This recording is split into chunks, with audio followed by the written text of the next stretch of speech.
Hey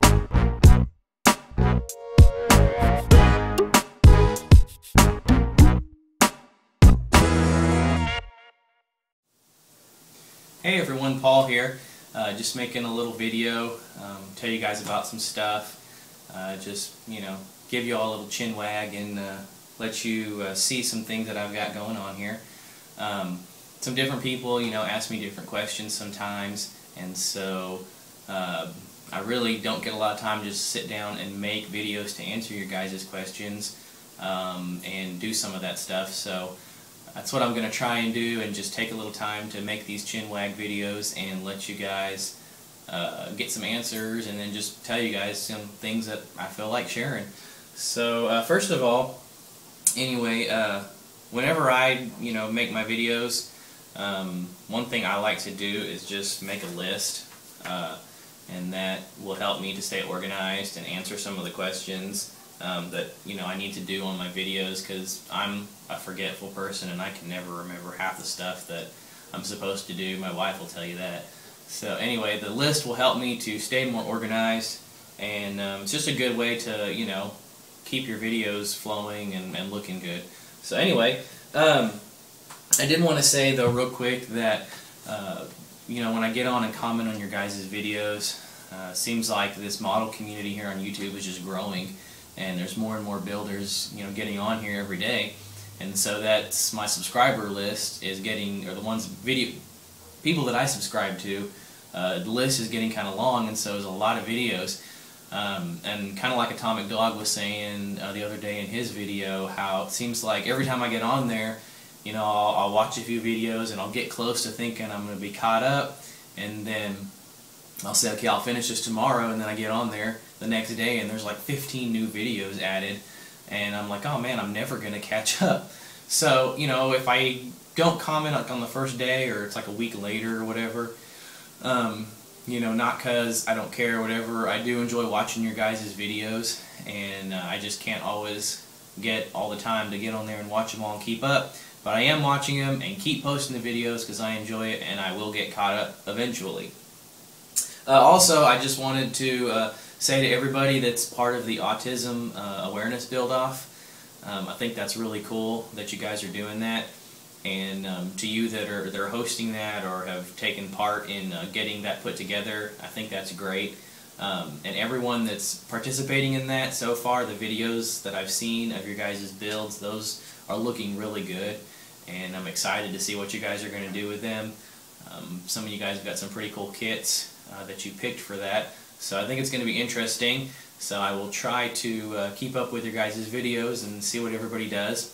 I thought about entering it myself, but I just don't have the time to do a model that quickly right now, and I'd already started on the Dodge Charger that I'm building, so I figured I would just sit this one out and watch and see what everybody else does. But the big thing I kind of wanted to talk about on this video is just let you guys see what my workspace looks like, how I organize some of my stuff, and just some of the supplies that I use. I know that I've had a few people ask me about that. And for me personally, I don't really have like a space here in my house to keep all of my stuff. I don't have a garage, and we don't have a spare bedroom to use as a modeling room or anything like that. So I am a kitchen table builder, and I know that there's a few of you out there that have to find a space to build at because we don't have dedicated spots. So I figured I would share with you guys kind of what I do to make my setup mobile, so that I can move it if I need to, and I don't have to completely put everything away, and what works for me. But let me go ahead and show you guys my setup here and what all I've got out. Well, here's the dining room table, and you can see all my stuff laid out. I pretty much take up the whole table when I'm building, so no one else can do anything, but that's okay. For right now, most of the time I just leave my stuff sitting out because we don't really use our dining room table a whole lot, so it kind of makes it nice because I don't have to put it away too much. But here is where I actually work on the models. And what this is it's like a giant clipboard. I got it from when I was going to school was taking some art classes, and so it's a giant clipboard to do your artwork on. But it worked out great for me because it's pretty rigid. And then I take a piece of, this is like a thin, almost like a cardboard, and that works as a just a place for me to build the models on. I can test paint on it and different stuff like that. And then of course I just have some of my stuff sitting out.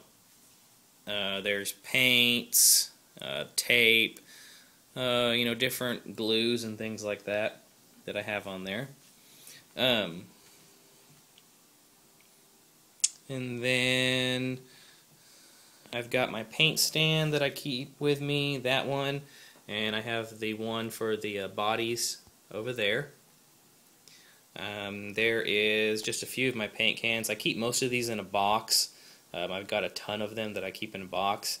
These are just some that I had used recently and that I need to put back in the box. And then I keep a few of my small brush paints out just for detailing, the ones that I know I'll be using a lot on whatever build I'm currently working on. And then of course I keep out just a few of my glues. And this stuff here, these glossy accents, Dr. Cranky is the one that showed that in one of his videos. It's really good stuff, so I definitely recommend that.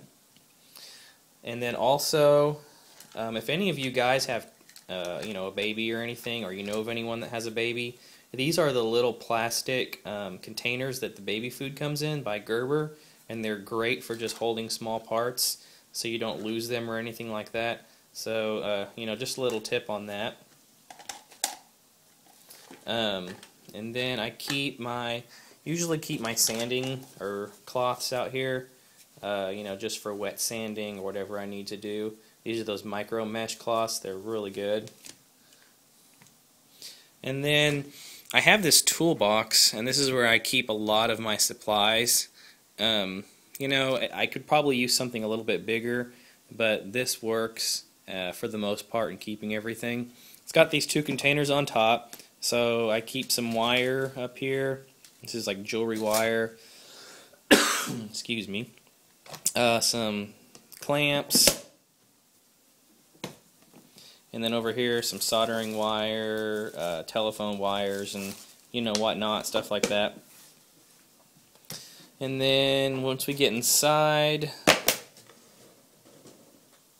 in here I've got some more of my brush paints, some small parts, different brushes, some more glues.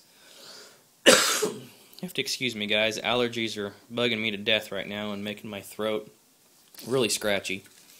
So back here though, I've got brushes, like I said, some different styrene rods and aluminum tubing. And then this part comes out. And inside here, there's a whole bunch of more stuff, bare metal foil, some different, different stuff. Here's some styrene sheets that I have. My sanding blocks are in there, and of course here is my, cutting blade. Different flocking that I've got, and then I keep some other, different types of glues in here as well. So a lot of stuff actually that you acquire. It seems like when you get into this hobby. There's some more styrene stuff that I've got down in there. It seems like a lot of stuff, and I know that it doesn't really compare to what some of you other guys have from your setup, but it's just kind of what I do since I don't have a huge space and I have to keep everything on the table. So that is pretty much everything that I use. Just real quickly, I'm trying to keep this so it's not too long, so I don't really want to get too detailed on all of the stuff that I have.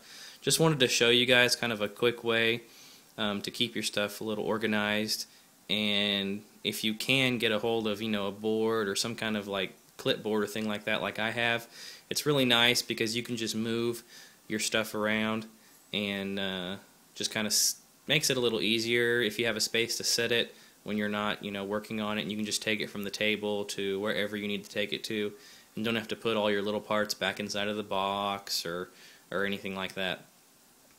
So also though, I did want to give you guys just a little quick update on where I'm at with the charger. I do have the body, you know, sitting on there now. Still haven't done anything to the body yet, but I do have the body sitting on the chassis, and I have a rolling chassis now. The engine is inside of the engine bay. Still need to do some more detailing on that. And then the wheels are on the car. You can see them there. They have like a little chrome cap that goes in the center, and I haven't put that on there yet. But I have, where I've done a lot of work is on the bottom of the car here, and I have done some weathering and everything to it. Let me get this to focus. I want this to look like, you know, a daily driven car, and so I've used some weathering powders and things like that on it. In the video here, it doesn't look quite as dirty as it does, you know, when you're looking at it actually, but there's a lot of weathering powder that's been used on this and in the back, and then the exhaust has been weathered. Let me just get in a little closer here so you guys can see. There we go. Weathering on the exhaust, and all the way through to the back there. Probably be doing a little bit of, you know, more weathering to it just to make it look even more used.